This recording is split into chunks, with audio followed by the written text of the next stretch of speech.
अस्सलामुअलैकुम, बोलियो हेडक्वार्टर्स पे खुशामदीद। मैं हूँ आमना अकरम। मैं हूँ सैयद रजी और मैं हूँ आपके साथ वरीशा जुल्फ़िकार। हेडलाइंस आप जान चुके हैं, आज खबरों में बात होगी। अरशद शरीफ याद रहेगा, 6 नाम मौसूल। अहम तैनाती पर बैठक। ख्वाजा का इनकार फिर इकरार। कातिल स्वीडन नहीं गया। तारीख का बड़ा अपसेट। और बड़ी फतह पर जबरदस्त जश्न। सबसे पहले बात करेंगे, शहीद अरशद शरीफ का खून रंग लाएगा। बोल अपने साथी को नहीं भूला। बोल ने कराची ऑफिस में अजीम और निडर सहाफी अरशद शरीफ की यादगार बना दी। सीईओ बोल शुएब शेख ने कहा, हम अरशद शरीफ शहीद को कभी नहीं भूलेंगे और ना ही किसी को भूलने देंगे। नून लीग के साबिका दौर में हम पर जाली मुकदमात कायम किए गए और आज फिर यही सिलसिला जारी है। बोल ने सिर्फ हकीकी सहाफत का नारा बुलंद किया तो हुकूमत खौफजदा हो गई। सालों गुजर गए, आज तक पूरी दुनिया से कोई भी एक शिकायत कुनंदा हमारे खिलाफ सामने नहीं ला सके हैं। हम अरशद शरीफ शहीद को बिल्कुल नहीं भूलेंगे इंशाअल्लाह, और ना बोल भूलेगा। हम ये चाहते हैं कि ये यादगार जो है ये है, इनकी वालदा को यहाँ बुलाएंगे इंशाअल्लाह। बोल वालों का बड़ा गहरा रिश्ता था उनसे, है और रहेगा। समी इब्राहिम साहब, इमरान रियाज, सिद्दीक जान, ये सब लोगों का क्लोज उनसे रिश्ते, ये सबको हम यहाँ बुला के चाहते हैं कि कराची में भी उनकी याद बहुत जल्द उस तरह से मनाई जाए जैसे इस्लामाबाद वाले लोगों ने मनाई। तो और ये यादगार तो अब यहाँ रहेगी इंशाअल्लाह ताला। ये उनकी वालदा से हमने इनॉग्रेट करा दी जी। ये जो जाली केस है ना, ये हम पे उस वक्त बनाए गए थे जब हुकूमत यही थी, इन्हीं लोगों की हुकूमत थी ना। जाली केस बनाए इन्होंने, हम पे नारा लगाया था हकीकी सहाफत का, कि बोल आ रहा है और हकीकी सहाफत करेगा। उस नारे ने इनमें थलथली मचा दी। 90% लोग जो सहाफी थे ना पाकिस्तान के, उन्होंने अप्लाई कर दिया था बोल में। इसलिए नहीं कि हम बड़े अच्छे पैकेजेस दे रहे थे, बल्कि इसलिए कि हर सहाफी अंदर से हकीकी सहाफत करना चाहता है और ये उनको परेशान कर रहा था। तो इन्होंने जाली केस ये बनाए, और ये जाली केस, इनको मैं नहीं कह रहा इस केस को जाली केस, इनको पाकिस्तान में क्या पूरी दुनिया में एक ऐसा शिकायत कुंदा नहीं मिला, एक ऐसा कंप्लेनेंट नहीं मिला जिसने ये कहा हो कि हमारे साथ फ्रॉड हुआ है। तो ये खुद ही बन गए कंप्लेनेंट, और ये खुद ही इन्होंने खुद ही इन्वेस्टिगेशन की, उसकी खुद ही तफ्तीश भी की, यानी कि कंप्लेनेंट भी है, इन्वेस्टिगेशन ऑफिसर भी है। और इन द एंड इन्होंने फिर उसके बावजूद ये कोर्ट में जमा कराया कि जी ये केस जाली केस था और इसमें किसी किस्म जो कुछ एग्जैक्ट कर रहा था सब लीगल। इसलिए आपको बिल्कुल बाकी सारे एक तरफ हैं और बोले एक तरफ। ये मेरी बात नहीं है, ये इनके इन्वेस्टिगेशन ऑफिसर की बात है। आज फिर उन्हीं की हुकूमत है और अब तो हमने नारा नहीं लगाया, अब तो हम हकीकी सहाफत कर रहे हैं और इंशाल्लाह करते रहेंगे। ये समझें, ये जो हक है ना, हक पे खड़े रहना और हक को बोलना, ये दूर से लगता है तन्हा हो गए लोग। आप खान साहब को देखें, तन्हा दिखाई देने, सारी जमातें मिलकर उनके खिलाफ हैं, लेकिन आज भी पाकिस्तान की आवाम उस हक की आवाज़ के पीछे जो है 80% से ज़्यादा आवाम उनके साथ है, कम से कम 80%। सेम एग्जैक्टली इसी तरीके से बोल की कहानी है, बिल्कुल अलग। आपको तन्हा दिखाई देगा, हर जगह आपको खड़ा हुआ नजर आएगा, हटेगा नहीं किसी चीज़ से, हक की इस पूरी चीज़ से। नए आर्मी चीफ और नए chairman joint chiefs of staff committee की तकर्री के लिए GHQ ने समरी भिजवा दी। ISPR के मुताबिक GHQ की जानिब से 6 सीनियर तरीन लेफ्टिनेंट जनरल्स के नाम वजारत दिफा को भिजवाए गए। सीनियर लेफ्टिनेंट जनरल्स में आसिम मुनीर का नाम पहले नंबर पर, साहिर शमशाद का नाम सीनियरिटी में दूसरे नंबर पर है। लेफ्टिनेंट जनरल अजहर अब्बास, नुमान महमूद, फैज हमीद, मोहम्मद आमिर का नाम भी फहरिस्त में शामिल है। आइन के तहत 4 स्टार तैनातियों का इख्तियार वजीर आजम का है। तैनातियों की रस्मी मंजूरी सदर मुमलिकत देंगे। वजीर दिफा ख्वाजा आसिफ ने समरी वजीर आजम हाउस को मौसूल होने की तस्दीक कर दी। पाक फौज का नया सिपाह सालार कौन बनेगा chairman joint chiefs of staff? GHQ ने 6 सीनियर तरीन लेफ्टिनेंट जनरल्स के नाम भिजवा दिए। समरी में सीनियरिटी और अहलियत की बुनियाद पर तमाम अफसरान की तफसीली प्रोफाइल शामिल है। डोजियर में पहला नाम लेफ्टिनेंट जनरल आसिम मुनीर का है। आसिम मुनीर का ताल्लुक ऑफिसर ट्रेनिंग स्कूल मंगला से है। लेफ्टिनेंट जनरल आसिम मुनीर इस वक्त बतौर क्वार्टर मास्टर जनरल GHQ फराइज अंजाम दे रहे हैं। डोजियर में दूसरा नाम लेफ्टिनेंट जनरल साहिर शमशाद मिर्जा का है। लेफ्टिनेंट जनरल साहिर शमशाद मिर्जा का ताल्लुक सिंध रेजिमेंट से है।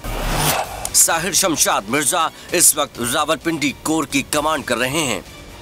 बलोच रेजिमेंट से ताल्लुक रखने वाले lieutenant general Azhar Abbas seniority में तीसरे नंबर पर हैं। अजहर अब्बास इस वक्त चीफ ऑफ जनरल स्टाफ के तौर पर तैनात हैं। डोजियर में चौथा नाम लेफ्टिनेंट जनरल नौमान महमूद राजा का है। लेफ्टिनेंट जनरल नौमान महमूद इस वक्त नेशनल डिफेंस यूनिवर्सिटी के सदर हैं। वो कोर कमांडर पेशावर भी रह चुके हैं। फहरिस्त में पांचवा नाम लेफ्टिनेंट जनरल फैज हमीद का है। लेफ्टिनेंट जनरल फैज हमीद का ताल्लुक बलोच रेजिमेंट से है। वो ISI के सरबराह और कोर कमांडर पेशावर भी रह चुके हैं। फैज हमीद इस वक्त कोर कमांडर बहावलपुर हैं। लेफ्टिनेंट जनरल मोहम्मद आमिर का नाम फहरिस्त में छठे और आखिरी नंबर पर है। मोहम्मद आमिर बतौर कोर कमांडर गोजरावाला खिदमत अंजाम दे रहे हैं। वजीर आजम शहबाज शरीफ 6 सीनियर अफसरान में से एक को आर्मी चीफ और एक को joint chief of staff committee मुकर्रर करेंगे। वजीर दिफा ख्वाजा आसिफ ने ट्विटर पर तस्दीक की है कि समरी वजारत दिफा से वजीर आजम हाउस को मौसूल हो गई है। ख्वाजा आसिफ ने कहा कि इंशाअल्लाह बाकी मराहिल भी जल्द तय हो जाएंगे। आगे देखिए, शहबाज काबीना की बेखबरी और तस्नीम हैदर बयान के लिए तैयार। आर्मी चीफ का तकर्रुर और सियासी सूरत हाल। शहबाज शरीफ ने इत्तेहादी जमातों के पार्लिमानी लीडर्स का अहम इजलास बुला लिया। वजीर आजम पार्लिमानी रहनुमाओं को अहम तकर्रुरियों से मुतालिक फैसलों पर एतमाद मिलेंगे। PTI के एहतजाज पर भी मुशावरत की जाएगी। आर्मी चीफ का तकर्रुर और सियासी सूरत हाल। मुशावरत के लिए हुक्मरान इत्तेहादी आज सर जोड़ेंगे। वजीर आजम मियां मोहम्मद शहबाज शरीफ ने इत्तेहादी जमातों के पार्लिमानी लीडर्स का अहम इजलास तलब कर लिया। पार्लिमानी लीडर्स का ये इजलास आज शाम 6 बजे होगा। वजीर आजम पार्लिमानी रहनुमाओं को अहम तकर्रुरियों से मुतालिक फैसलों पर एतमाद मिलेंगे। इजलास में मुल्क की मजमूई सियासी सूरत हाल पर भी मुशावरत की जाएगी। PTI के एहतजाज पर भी गौर किया जाएगा। वजीर आजम इत्तेहादी रहनुमाओं के एजाज में इशाया भी देंगे। और जरदारी शहबाज मुलाकात में अहम तैनाती का मामला जरूर जेर बहस आया होगा। तैनाती पर इत्तेहादियों से जरूर बातचीत होगी। PDM में इत्तेफाक है, मुशावरत से एक नाम चुन लिया जाएगा। विफाकी काबीना का इजलास जुमेरात को इसी मामले पर बुलाया गया है। जुमे तक तकर्रुरी का मामला खुश उसलूबी से निपटा दिया जाएगा। सेक्रेटरी दिफा को नहीं हटाया जा रहा, वो इदारों के पुल का काम करते रहेंगे। आपको आगाह कर रहे हैं, ख्वाजा आसिफ ने ये बयान दिया है। वो ये कहते हैं कि जरदारी शहबाज मुलाकात में अहम तैनाती का मामला जरूर जेर बहस आया होगा।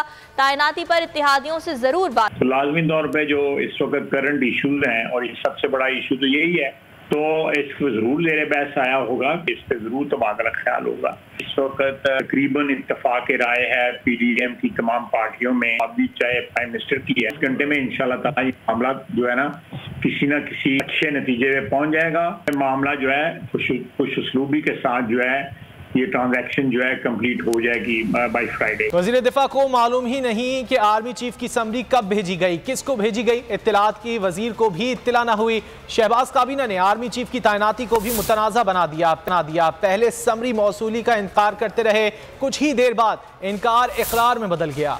दिफा के महाज पर डटे ख्वाजा आसिफ सोते रहे। इत्तलात के वजीर को भी खबर न हुई। नए आर्मी चीफ की तैनाती की समरी आई और वजीर आजम की मेज तक पहुंच गई। शहबाज सरकार के दोनों अहम वजीर आखिरी वक्त तक लाइल्म रहे। ख्वाजा आसिफ ने खुले जुमलों में कहा, कोई समरी मौसूल नहीं हुई। फिर नामों के ऊपर जो है बहस तमीज़ होगी या पूछा जाएगा।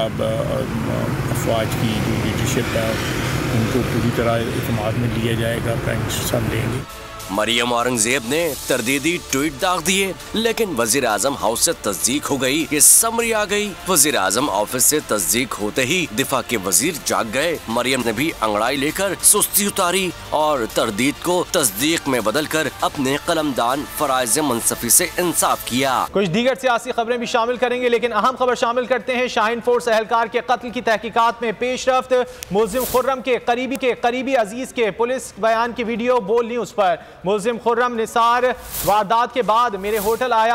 आमिर का पुलिस को बयान। खुर्रम ने मुझे कहा आज ही मुल्क से बाहर जाना है। आमिर का वीडियो बयान। मुल्जिम के पहले भी दुश्मनी थी, मैं समझा वही मामला होगा। खुर्रम ने गाड़ी में बताया लड़ाई हो गई है इसलिए बाहर जाना है। कराची एयरपोर्ट पर मेरी बीवी भी साथ गई, उसे दुबई जाना था।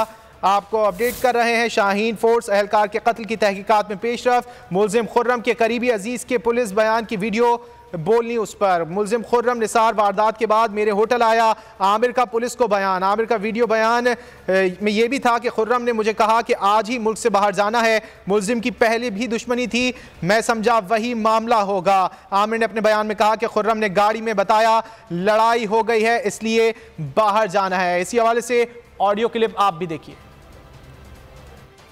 भूल रहा हूँ थोड़ा, मतलब जैसे किसी को बोल के बोला तो नहीं, मैनेजर था या वेटर था एग्जैक्टली ऐसे मुझे स्पेसिफिक याद नहीं। तो उसने बोला बस मुझे जाना है, तो मैंने बोला ठीक है चले जाओ। मैं समझा हल्की सी कुछ दुश्मनी पहले भी इसकी कुछ थी, तो मैंने बोला ये सीन हुआ होगा। दोबारा कांटेक्ट हुआ, उसने बोला पेट्रोल पंप पे हूँ, मैं टिकट बुक करा दो। तो मैं बोला मैं टिकट बुक नहीं कराई, आप चेक कर सकते हो। मैंने बोला मैं नहीं करा, खुद कर लो। गाड़ी में ये बात हुई थी कि मुझे जाना है यहाँ से मुल्क से बाहर, वैसे ही मैं जा रहा हूँ, लेकिन ये मेरा फटा हो गया तो मुझे जल्दी जाना है। और मैंने कुछ बोला था, मैं से भूल रहा हूँ थोड़ा, मतलब। वीडियो बयान आपने मुलाहिजा किया। शाहीन फोर्स एहलकार के कत्ल की तहकीकात में पेशरफ। मुलजिम खुर्रम के करीबी अजीज के पुलिस बयान की वीडियो बोल न्यूज़ पर आपने मुलाहिजा की।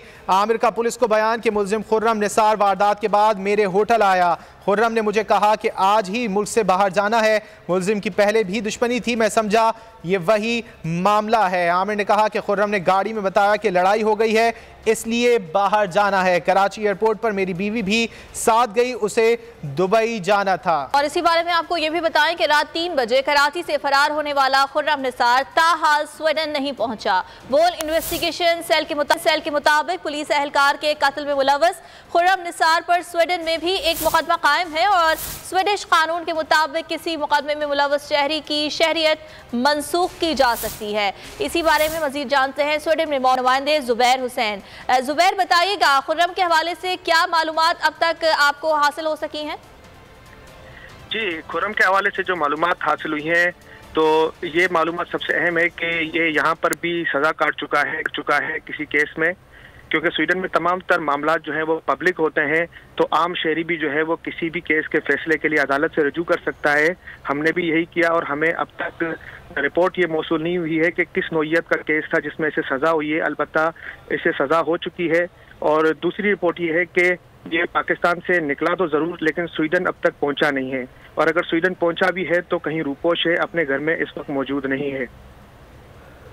ठीक है जुबैर, इस बारे में आपने आगाह किया। नुमाइंदे स्वीडन से हमारे साथ मौजूद थे और वो इस बारे में ये बता रहे थे कि ये जो मुलजिम है खुर्रम निसार, ये स्वीडन नहीं पहुंचा है, ताहम किसी मामले में इसे पहले भी सज़ा हो चुकी है। और ये बताया जा रहा है कि ये शख्स जिसके पास स्वीडिश पासपोर्ट भी मौजूद था, ये कराची से फरार हुआ, ताहम इस वक्त कहाँ रूपोश है, इस बारे में मालूमात हासिल की जा रही है। और कराची में पुलिस एहलकार के कत्ल केस की तहकीकात में पेशरफ ना हो सकी। पुलिस दावे पर दावे करती रही। कत्ल का मुलजिम गैर मुल्की एयरलाइन की परवाज से स्वीडन भाग निकला। मुलजिम खुर्रम निसार की गाड़ी तहवील में ले ली गई। 2 अफराद को हिरासत में ले लिया गया। शहीद पुलिस एहलकार को आहो और सिस्कियों में सुपुर्द खाक कर दिया गया। एहलकार का कातिल बैरून मुल्क फरार, कराची पुलिस नाकाम, छापे धरे रह गए। मुलजिम खुर्रम निसार का नाम ECL में डलवाने की दरख्वास्त भी लाएगा। मुलजिम सुबह 5:45 बजे टर्किश एयरलाइन की परवाज TK 709 के जरिए कराची एयरपोर्ट से फरार हुआ। इमिग्रेशन हुकाम की तस्दीक, इमिग्रेशन के लिए मुलजिम ने स्वीडन का पासपोर्ट इस्तेमाल किया। इससे कबल मुलजिम खुर्रम निसार की गिरफ्तारी के लिए डिफेंस समेत गुलशन इकबाल में छापे मारे थे। साथ ही FIA इमिग्रेशन इस्लामाबाद को भी खत लिखा था। अगर आपको ये वीडियो पसंद आए तो लाइक पर क्लिक करें। बोल जो कि हकीकी सहाफत के सफर पे गामजन है, बोल ने बता दिया है कि किसी किस्म का कोई दबाव बर्दाश्त नहीं किया जाएगा। बोल वो वाहिद इदारा है जो अपने एम्प्लॉयज के लिए खड़ा होता है, हकीकी सहाफत के लिए, क्योंकि बोल है हक और सच के साथ। ये पाकिस्तान में पहली दफा हुआ है कि बोल न्यूज ने रिकॉर्ड बनाए हैं। आज के दौर में, डिजिटल मीडिया के दौर में, आप किसके साइट को ब्लॉक करेंगे? इनका बस नहीं चल रहा कि हर उस आवाज को बंद कर दें जो सोच थोड़ी सी भी इख्तलाफ की गुंजाइश पैदा करने की कोशिश करे।